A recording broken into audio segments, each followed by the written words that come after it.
बिस्मिल्लाहिर्रहमानिर्रहीम। अस्सलामुअलैकुम नाजरीन, उम्मीद करता हूँ कि आप सब खैरियत से होंगे। प्यारे दोस्तों, आज हम बात करेंगे सदका देने के बारे में कि जो दोस्त गरीब हैं वो सदका किस तरह दे।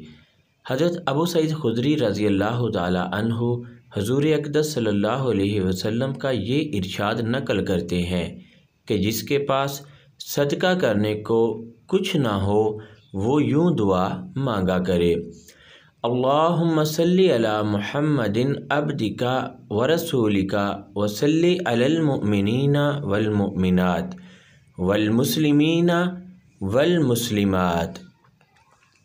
बस ये दुआ उसके लिए ज़कात यानी सदका होने के कायम मुकाम है और मोमन का पेट किसी खैर से कभी नहीं भरता यहाँ तक कि वो जन्नत में पहुँच जाए।